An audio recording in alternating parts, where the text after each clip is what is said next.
Magandang araw mga kaibigan. Bigyan natin ngayon ng reaksyon at opinion ang pahayag ni Senator Bato de la Rosa kung sino ang karapat-dapat na maging Senate President. Ang matunog na pangalan ngayon, dalawang naglalaban-laban, of course, Senator Escudero, gusto niyang ma-retain ang post niya. Kaya lang, interesado rin si Senator-elect Tito Soto. So, napabalita, inamin ni Senator Bongo na both Escudero and Soto lumalapit na humihingi ng tulong sa Duterte Black. Anim yan, yung Duterte Black marami-rami yan. Bato, Bongo, Marcoleta, Padilla, Amy Marcos, and Camille Villar. Duterte Black yan. So, sino ba ang manok ng Duterte Black? O, sino ang manok ni Senator Bongo? Ito, sa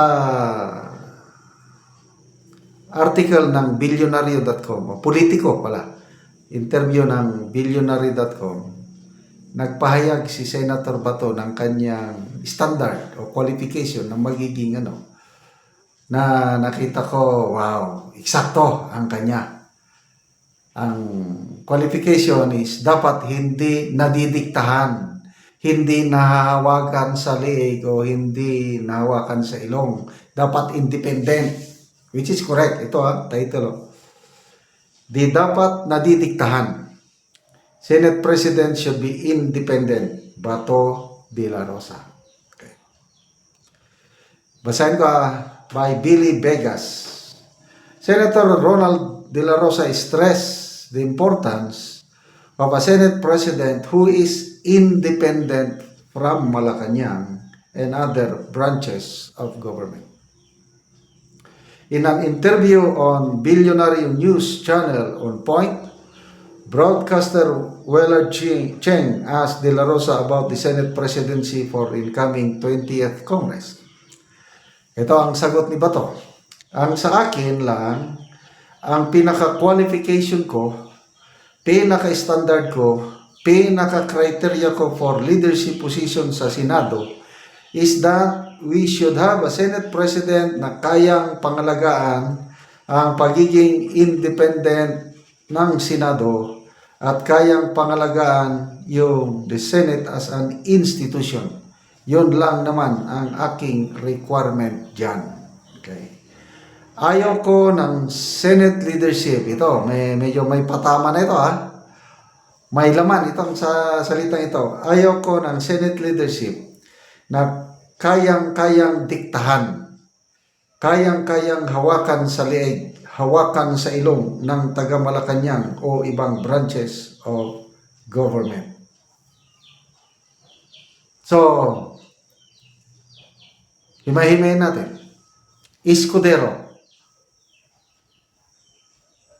may independence pa siya? Kaya ba niyang mag-say no to Malacanang o powers that be? Ano sa tingin niyo?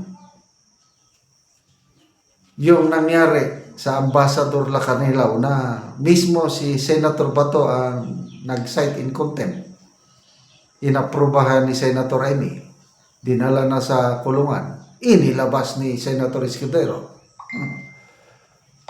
Mamaya, after so many days, ikinulong, 2 araw lang kinulong, pinalabas ulit. Is that independence? Papasa ba yun kay Senator Bato? Ano sa tingin nyo? So, kung yung hindi nadidiktahan, hindi nahawakan ng ilong, as far as Escudero is concerned, tingin ko, hindi siya pasado kay Senator Bato. Okay? Ito, himay-himay lang natin. How about Senator-elect Tito Soto? Kaya ba niyang mag-say no to Malacanang? Ano sa tingin niyo? Kung naging independent lang sana si Senator Toto, baka masasabi natin yes, hindi siya madidiktahan.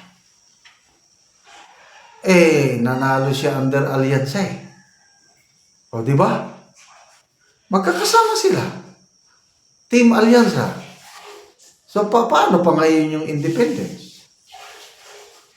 So, opinion ko lang ito, hindi papasa si Senator-elect Tito Soto sa criteria ni Senator Bato na hindi nahawagan sa ilong sa leeg, hindi nadidiktahan.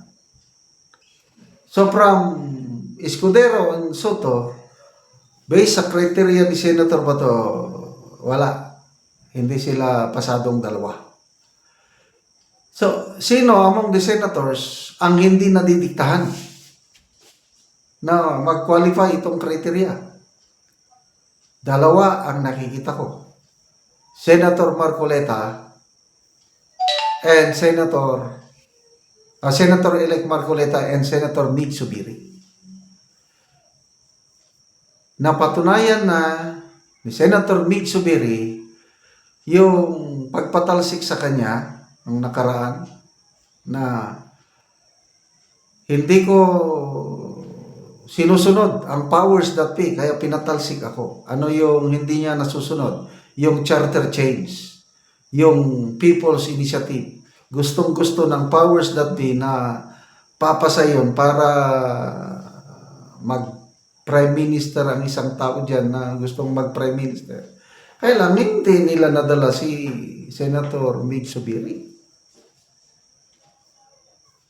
Kaya believe ako sa independence ni Senator Mig Zubiri. To me, pasado si Senator Mig Zubiri sa criteria na sinasabi ni Senator Bato. So, if not for Zubiri, edi Senator-elect Marcoleta, wala nang tatalo yan. Siya ang pinaka-the best. Pag siya ang naging Senate President, happy ang mamamayang Pilipino. So, sino ba ang gusto nyo? Marcoleta or Zubiri? Personal choice ko, Marcoleta. Kailangan ang Duterte Black makipag-alyansa para makaplastar sila ng gusto nilang Senate President. So, ang nakikita kong alliance building na, and I believe BP Sara magaling si BP Sara niyan, alliance building. Kasi nasubukan napatalsik ni then Mayor Inday Sara, yung Speaker of the House. Napatalsik, biglang napalitan ng GMA. Inday Sara ang gumawa. So, nakikita kong ginagawa ni BP Sara, yung Duterte Black, 6, Nacionalista Party, magkapatid na Cayetano, tapos Villar. So, 9 na sila.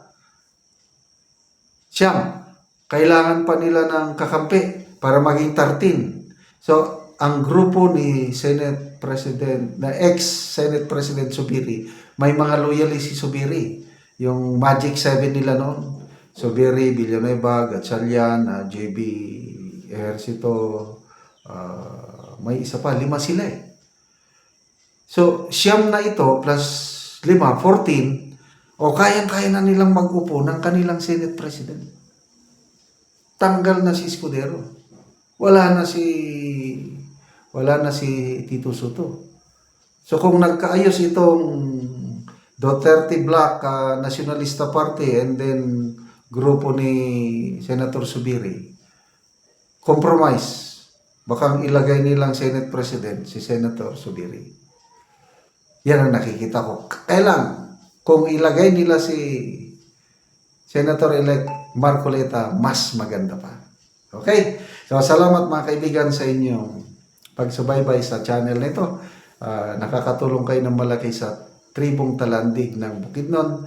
Namimigay tayo ngayon ng livelihood assistance. Nagpapatanim tayo ng saging lakatan. Kung may tinanim, may aanihin. Panoorin nyo ang video nito.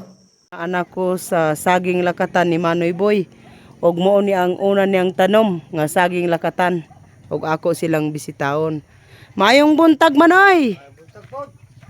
Oo. Pila ni kapunuan ang una nimong tanom manoy? 20. 20 ni. 20. So mga dagko na gyud.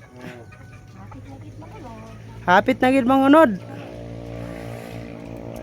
Gabuno ko putas ug amon yon kamo ni pagpabunga. O putas, ammonium dopos mo na ang pampabunga. Amon ni pagpabunga.